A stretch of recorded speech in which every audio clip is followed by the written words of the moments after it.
Happy with that? Just set them both down for me. All right, Nikita. Here's what I want you to do. All these cards, all different, right? I want you to just look at her, get a feeling, and run your hand across the cards like this. Whenever it feels right, drop your finger down onto one and push it forward, okay? Okay. Look at her, make sure you keep eye contact. It's about connection. Whenever it feels right. All right, push it forward. All right, that one right there, you sure? Yeah. Positive. Now watch.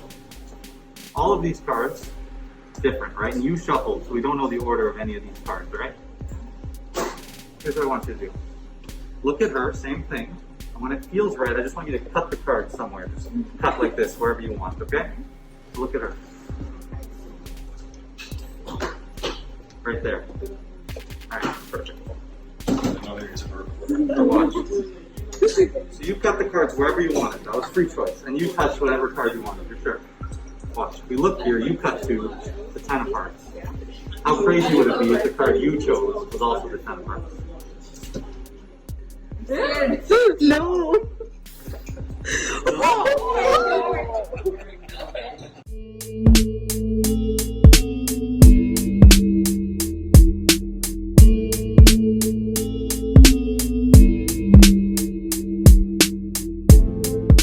What is good, guys? It is Reed and welcome back to a very special video. This is How to Make Your Magic Better, episode 8. And this episode will be on performance anxiety when performing magic. Now this is a topic that I've had a lot of people ask me about. You know, a lot of people get afraid, get nervous when you perform, and it's totally normal. But it's one of those things that takes a lot of practice to break out of and can be very difficult to do. So that's what I'm going to cover in this video. I just wanted to welcome the new subscribers once again. How to Make Your Magic Better is a series where we sit down, we have a conversation, and I give you guys a bunch of tips on how to improve your magic and stuff that you can actually act upon. So like I said, this episode we're going to focus on getting anxious when you perform, performance anxiety during performance anxiety in the context of magic. And yeah, so I got a lot of great tips for you guys on this. Anyway, let's jump back in with How to Make Your Magic Better, episode 8 on performance anxiety in magic. So let's start with what is performance anxiety in the context of magic. Well, it's as simple as it sounds. It's the fear or the anxiety that you get when you perform. Now it happens for a lot of different reasons that I'll get into, but a lot of it is just stuff that is ingrained in us as humans, stuff that's very normal. Pretty much everyone gets and experiences, but it's varying levels, varying degrees that you'll experience this performance anxiety. And it is something that you can practice and get better at, but it is something that will affect you and will affect your magic and can actually, make it worse. And you can actually have some problems if you don't address it. So some of the symptoms, some of the things that can happen when you're experiencing performance anxiety, obviously the nerves. You get very nervous, and those nerves can take form in sort of the shakes. So that's something I experience when I get nervous in all kinds of different aspects of life. I get a little bit of, my hands shake a little bit, and I've definitely experienced this when I perform.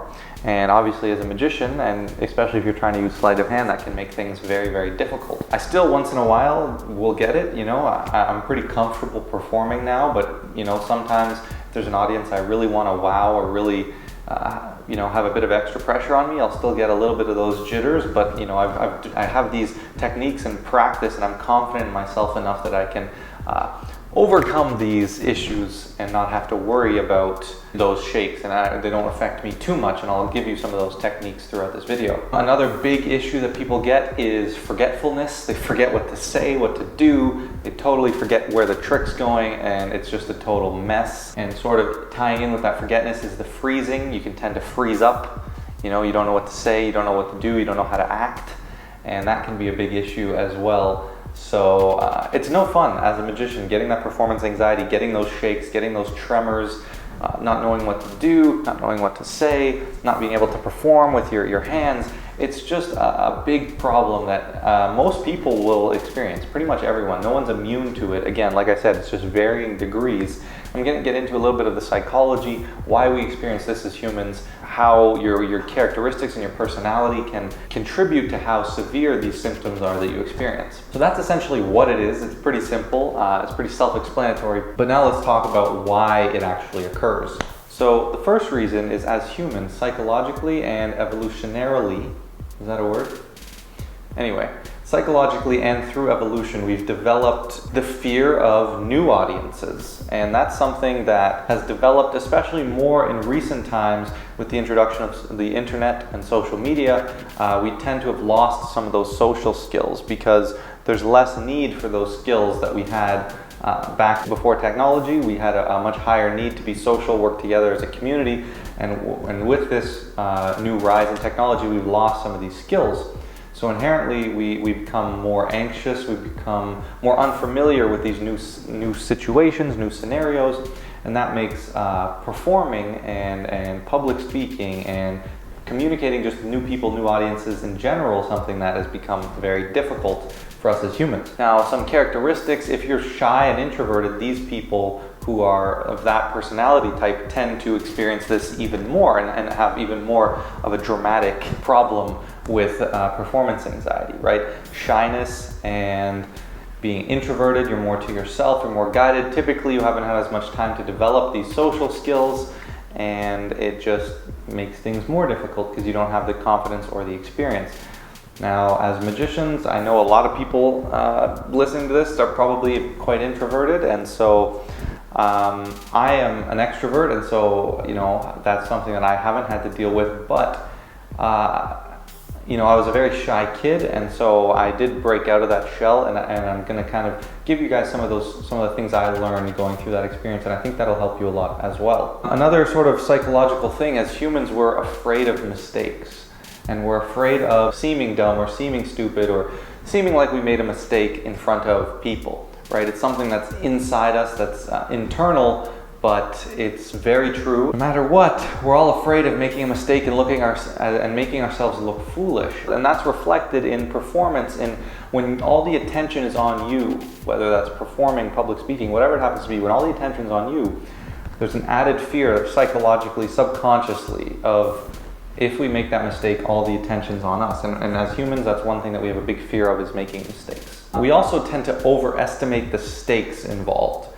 You know, I remember when we used to do public speaking in elementary school, you know, we were like 12 years old doing speeches in front of the school or in front of your class. Let's say in front of your class, for example. And I remember everyone would have to do it. And some people would be so terrified, they'd be afraid of what people thought about them. And it was simply a matter of overestimating the stakes. Think about how insignificant it is if you make a mistake in front of your classmates when everyone else is going to be making mistakes. And you're in front of like 25 people, and your kids, you're 12 years old, no one's going to remember in the next few years. Like, how insignificant those moments are. I don't remember a single speech that anyone ever gave from back in elementary school. You know what I mean? So the stakes are so insignificant, but we tend to overestimate those and work ourselves up for no reason. And in all scenarios, if you mess up a magic trick, what does it matter at the end of the day? It's not a big deal. It really, really does not matter if you mess up a magic trick, you know. I know it can feel like the end of the world, but I mess up still, and you just play it off, you move on to the next one. It is what it is. If you can save it, great. But like, we always tend to overestimate the stakes involved, and that's something that we do as humans, and it's fine, it is what it is, but there's no reason to. Obviously, and with the sort of mistakes and that sort of thing that I've been mentioning, it feels like a threat to our credibility or our image. We're so concerned with our image these days, and again, I'm not blaming anyone or anything, it's just the way we are wired. We care about our image, we care about what other people think of us, and when all that attention's on us, we're afraid of making that mistake, and it trickles down into fear, nerves, anxiety. So there's that threat and that fear of messing up, right? And it's always there because of some of these reasons. We also tend to think negatively of ourselves. One thing that I always say to people, and I always kind of live by in everyday life, is people tend to always see the negative in every situation. I'm very Mr. Brightside, and I think it's better overall. You're more happy that way. But I do think there's pretty much a bright side to every situation. And the problem is, so many people are pessimistic and they only focus on the negatives. And I get it, as humans, again, another thing, psychologically, for us, it's very easy to see the negatives, see the bad things, because we're selfish creatures at the end of the day, so it's all about us. We're wired as selfish creatures, right? And so we see the bad things that affect us all the time rather than the good things or the good things that help people or whatever else. And so same sort of thing here. We tend to view everything so negative. If we make small mistakes, we chalk it up to be a lot worse than it is. If we, again, it's that whole overestimating. When we're thinking about the stakes involved, it's always negative. It's not the positives that would come out of the situation. So really try to focus when you're performing on the positive moments, not always the negative. Use the negative as constructive criticism to improve your act, improve your routines, your tricks, your performances, but do not take those as personal attacks on yourself because we're human, right? Another reason it occurs is a simple lack of confidence. Now this is something that can be built. Confidence is like Jenga. As you have more experiences that build your confidence, you keep stacking it up. And when you have a negative experience, it's like taking a block from the bottom and having the top half of the tower fall over and you have to rebuild it all. And that's the unfortunate reality of a lot of us and the way our confidence works. It's easier to stack up, right? These little milestones that we get, like the pieces of Jenga, are easy to build up. But when we take a hit to our confidence, it's not taking the top block off, it's taking a block from the middle and having half the tower fall over, right? And unfortunately, you need to get out of that mindset if you can, right? The confidence builders are the same weight as the ones that take down your confidence. You need to change your mindset. So if you have a bad moment and your confidence takes a hit, just let it take a little block off the top. That's all it should do. It should be easy to rebuild. You should get over it quick because it's not a big deal. It shouldn't topple over the tower and all the confidence that you've built. But a lack of confidence is something a lot of people have. They don't know where to start. They don't know how to build that. And it is reflected when you don't have that experience. And it becomes a problem, right? It really does. And you can build that confidence through a ton of different ways. And I'm going to get into some of those. But just having confidence is really key. You know, believing in yourself when you go out there and perform. And I'll give you guys a lot of tips on that in a second. And then the final thing, which, you know, I didn't want to touch too much on this in this video because I feel like every video that sort of touches on performance anxiety and that sort of thing, all they ever say is just practice, just get better. Just know your material inside and out. Just practice, just get better, you'll be fine. And that's true. That is true. That's why I am going to touch on it because it's true. If you can be better, practice, and really hone in your material, you're going to have more confidence. You're not going to mess up as often. You're going to be, you know, everything's going to be easier for you. But, you know, it's these other things that are really the big things as well. I just find when people make these advice videos, there are very few that often dive into like actionable advice and things that you can actually work on. And so, you know, just telling you to get better at your trick is not super valuable, but we'll get into that a little bit more, but I just wanted to make that clear. So now, how to get over it. Let me just quickly touch on that practice sort of idea just to get it out of the way. Yes, guys, if you practice, you need to practice. You need to know your material inside and out. You need to know what could go wrong and how to handle it. So I talked about this in another How to Make Your Magic Better video. I believe it was the one on audience management. And I talked about the concept of foolproof plots. And so sit down with your tricks and think about every possible thing that could go wrong. Someone takes the top card, someone takes the bottom card, someone names number 1, someone names number 52, someone decides to shuffle the deck. Think about all these situations and how you could get out of them. And what that will do is allow you to feel confident that no matter what happens, you will be able to get out of that situation. And these scenarios happen a lot, and they can be learning experiences because you can't think of everything. You just can't. So as you perform, as you practice, things will happen, little things that you didn't think about, and most of the time they're very minor and you can get by them and there's no big deal. You can just on the fly improvise and get through it. Then after you reflect, that's when you reflect on those little moments and you improve the routine because now you know, oh, someone might do that again, here's how I'll handle it different next time. Sometimes you'll handle it wonderfully in performance and you'll just say, awesome, I'll do that again if that happens, right? So, you know your material, know all the possible outs, and then practice, right? If you're better at the sleights, better at the skill moves involved, you'll have more confidence in yourself, you won't be worried about messing up, and if you do happen to get those nerves and shakes, it'll make your life a bit easier. Big tip for me is building that confidence, right? We want to build up our Jenga tower nice and high so that we can get out there with a lot of confidence built. Now, here's the thing. It's not an easy job to do necessarily. It's easy to build your confidence, but it's not always easy to find how to do it. And in magic and in performance, to improve, we just need to go out there and perform. It's really as simple as that. And so for me, the number one thing you can start out doing, if you're a beginner and you need to practice, go practice for your friends and family. I've said this in almost every video because everything in magic can be practiced on your friends and family when there's no stakes involved.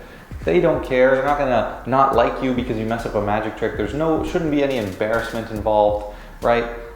If you're really worried too, like if your friends maybe just say, hey, I'm working on this, it might not work, let me just try it. I still say that. If I have something new, I still say, hey, I'm working on something, it might suck, it might fail, but let's see how it goes. And then that way they have no expectation. And so it's really not a big deal. But what this does is it gets you that real life performance experience. And it might not feel like it because you're more comfortable with these people, but you work out as like a tree, right? So you start with your family, right? You practice, you build a bit of confidence there, you build a few blocks, you build a layer or two. Then you work out to your friends, right? People that you still know very well, and it's not a big deal if you mess up, but they're not quite as close as your family. The tree gets bigger, you add more blocks. And then here's a really nice tip. After you've exhausted that circle, right? You'll never exhaust it because you'll always have new material, you'll always have new friends, new people to perform to. But after that, what you can do is go to friends of friends or parents of friends. Those are really good options. So people who will be around when you're out with your friends, right? You go out with your friends, there's you guys, and they bring along a few other friends that you don't really know, or you go to their house, their parents are around. Offer to show them all a trick, right? Then you start to get eyes and people that you don't know watching your stuff, and just having one extra person that you don't know is a great stepping stone to working towards a full group that you don't know, right?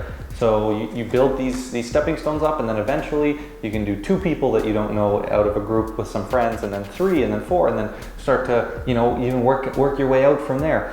And I would always recommend trying to perform whenever you can. I have a policy, I never say no. If someone has to see a trick, I will always perform a trick. I don't care if I have nothing on me, I'll have something that I'll be able to do. And that's been my policy because that way I get out of my comfort zone and I'm just always ready to perform. And I just will always take the opportunity to practice. So I never say no. I'm a yes man when it comes to performing. If someone asks to see something, 100% I will never say no. Another little tip, that's sort of more advanced, but as you start to, if you want to go perform on the street or whatever, bring friends with you as your camera person if you're filming it, or just as a sort of entourage or whatever, like just to stand off the side to have with you. Don't go out there alone, because just them being there, even if you're not performing to them, they're not watching it, that will help. My cameraman is always someone I know, and I always maybe have another person with me. Just, we can kind of bounce stuff off each other. We talk when I'm not performing. Just gets me more comfortable, more confident. And then when I go out there and I'm performing for a group, just knowing that there's someone there that I know is just very nice, right? The next thing is how you open, right?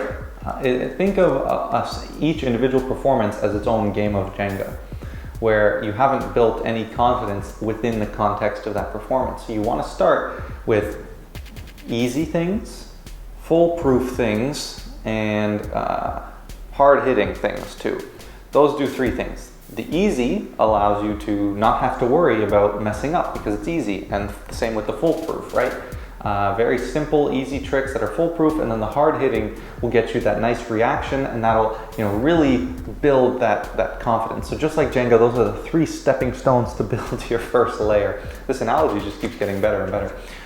Those will build your first layer, and then you go on to another trick that's sort of still easy, and then if you have new material, harder material, stuff you want to try, you work that in the middle to the end, right? And always try to end on something that's going to hit hard too. You don't want to leave people with that last experience on something that's not as great or that you mess up, but that's what I do. I go out there, I have my go-tos, I'll perform those, get the reactions. It also helps your audience get comfortable and settle in.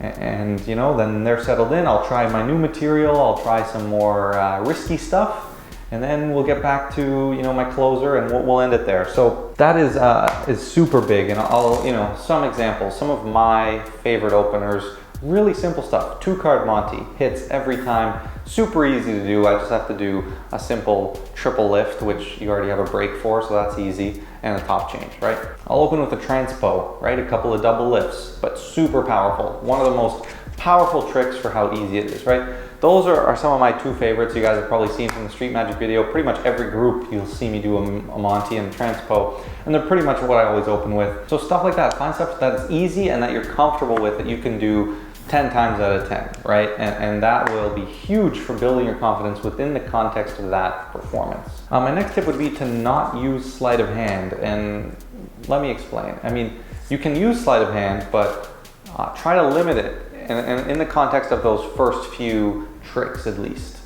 If you're nervous and it's your first performance ever, or like you're doing a big performance, it's the first time you're performing for a random group or something, I would still recommend you limit the sleight of hand, because again, especially if you're the type to get the shakes, the sleights are going to be hard. They're going to be much more difficult to do when your hands are just shaking a bit. And sometimes people can't even tell your hands are shaking, but you can feel it and it'll just throw you off, right?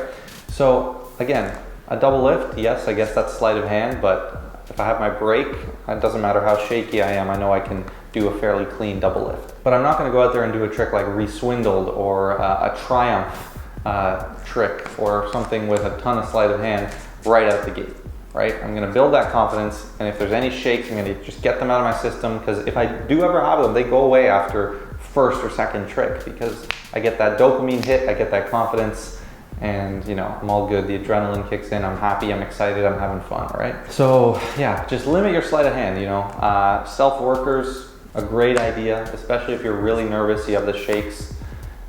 Let the magic do itself, right? You can still perform amazing tricks without any real sleight of hand at all.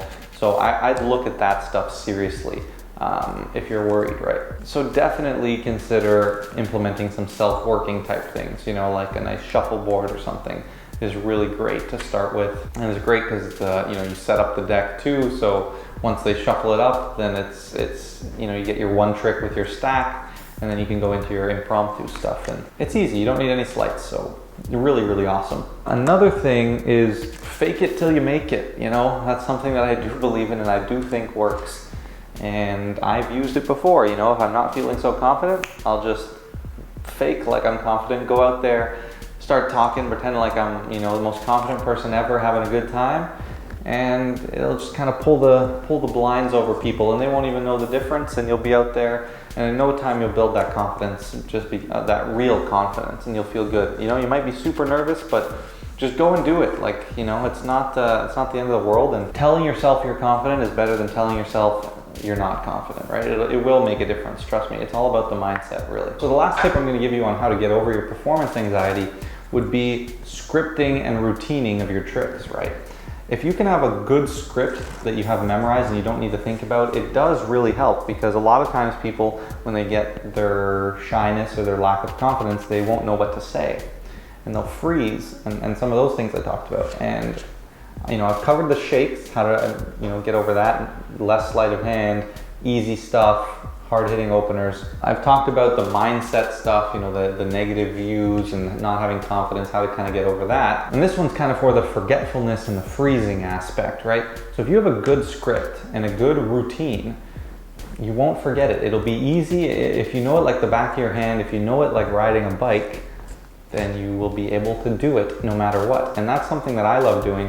You know, most of my tricks I perform roughly the same way. I have a loose script that's always in the back of my mind. Honestly, sometimes I don't even remember it. I just start performing the trick and it just comes out of me like the lyrics to a song that you haven't heard in a long time, but you still know them all, right? It's one of those things that I just know where I'm going with the script, so I don't have to think. I come across confident because I've said the script a bunch of times, and it just feels right. It feels really good to be able to have that, right? And your routines, same thing. If you know them inside and out, there won't be those awkward silences, those dead moments, because you'll have maybe your scripted jokes, your scripted words, whatever it happens to be, and you'll just be able to flow, no problem, right? You'll be able to just go over those tricks like it's no big deal, because it isn't. You know them so well, right? So that's a big help, is to have your scripts written out or your routines written out.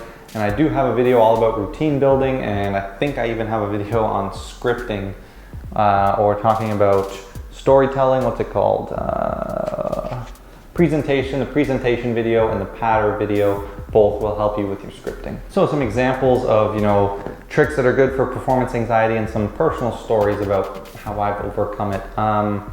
Like I said, 2-card Monty, transpo, wonderful, you know, easy tricks to get over your performance anxiety. Shuffleboard is a great self-worker that you can do. I'm going to teach my handling on shuffleboard here eventually. And I have a really nice modern spin on it that I know you guys will love. Even that any card, any number I posted last week with the Cy Stebbins stack, really easy, virtually no sleight of hand.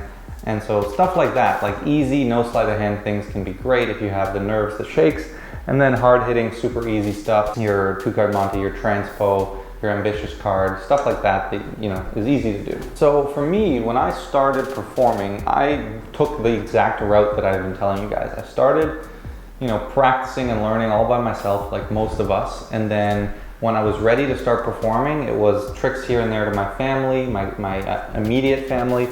And once they were like, oh my God, you're good, you need to show more people, you get that positive reinforcement. It's a big, big help. You build that confidence, and then I'd move on to my grandparents and my aunts and uncles and people like that, start showing magic at family gatherings and stuff like that when I was younger. And then from there, it started to work its way into my circle of friends. I'd show my friends things here and there. And then at this point now, everyone who knows me knows I do magic. So now I get asked to do magic all the time. And like I said, I will never say no. So then as the time goes on, you build confidence with friends of friends, right? You go over to your friends and they have a friend you haven't met. You do magic for them because they want you to. They want you to show that person. And you start doing magic at work for your coworkers, right?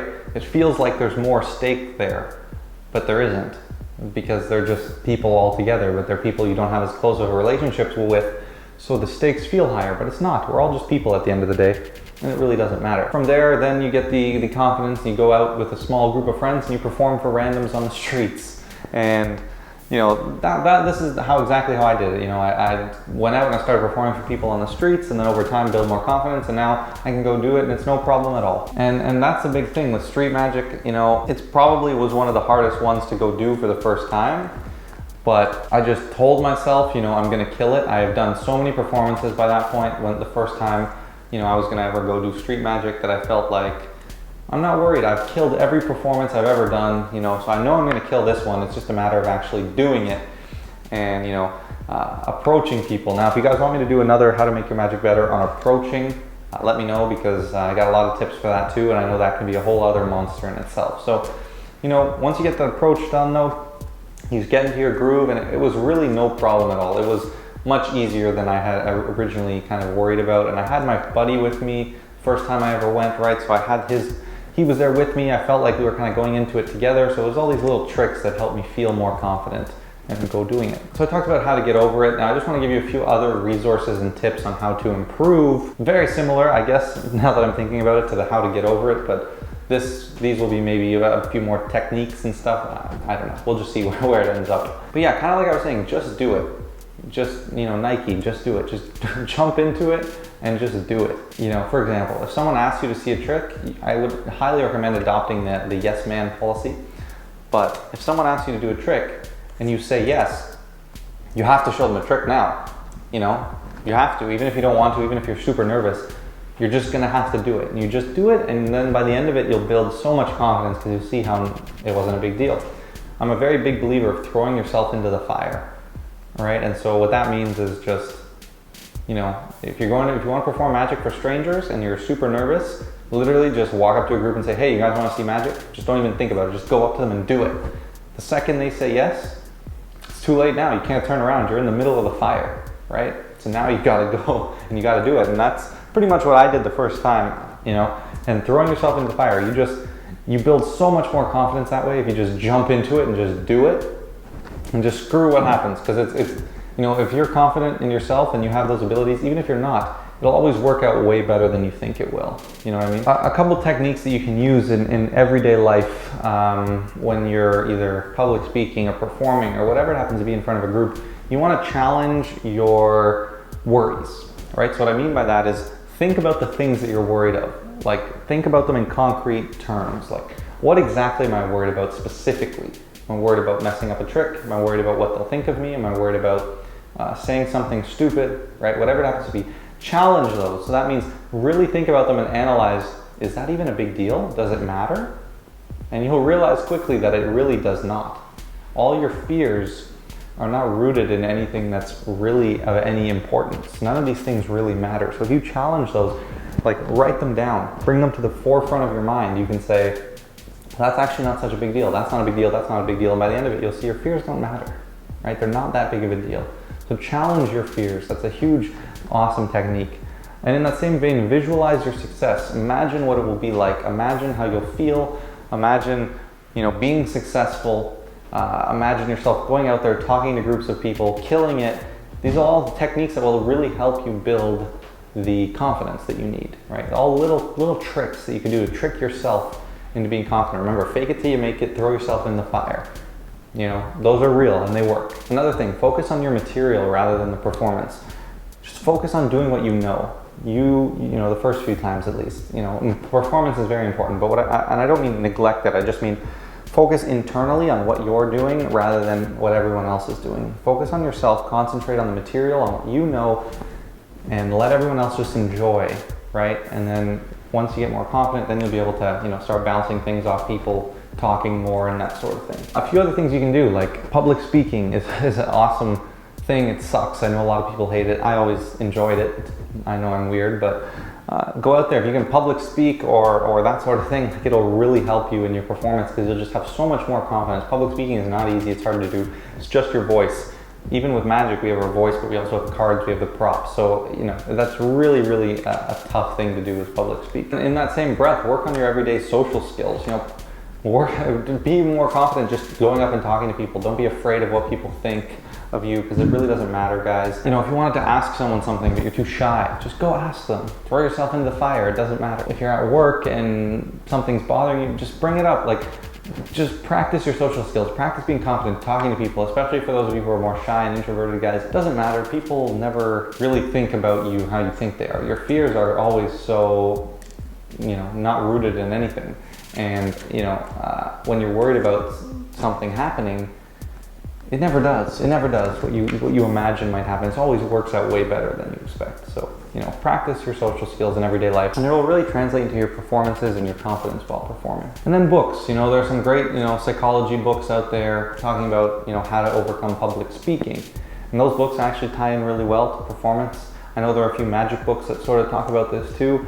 But these, there's literature, there's things to study if you really need to go that extra mile. But, if you really want to improve, listen to this video again, think about everything I've talked about and try to take actionable strategies. Take things that you like from this video that you think apply to you. I've tried to tie in everything, right? Let me go over it again, actually. If you're the shy and lacking confident type, you can build your confidence like stepping stones. Start small, start with material know it inside and out, practice, open with easy things. Build your circle of performance, right? That kind of applies to most people. If you get the nerves and the shakes, try to avoid the sleight of hand. Stay with the easy stuff. If you're freezing and you're shy, think about your routines. Get scripts that you know inside and out. Get one-liners that you always kind of say. And these things. So whatever, identify what your problems are. Go back through the video and try to address them. So that is it, guys. I hope you enjoyed How to Make Your Magic Better, episode 8. I hope it's episode 8. I'm pretty sure it's episode 8. This, again, was all about performance anxiety in the context of magic. Now, there's a ton of great information in here. Like I say every time, not a lot of people watch these videos, guys, but I love making them. They always turn out awesome. And for the people who do watch them, you're getting the really important, really nuanced things that matter. So, guys, just, go back through this video, really absorb the content, and I hope it was helpful. Let me know in the comments if this video was helpful, and if you have any ideas of other things you'd like me to go into, maybe expand on, or talk about in this series, How to Make Your Magic Better. There's a lot of things I still want to talk about, such as approaching, storytelling, attention direction, style, all these different things that we're going to get into in future episodes. So I like to end these videos off with a question, and for this I would like to know, what is your biggest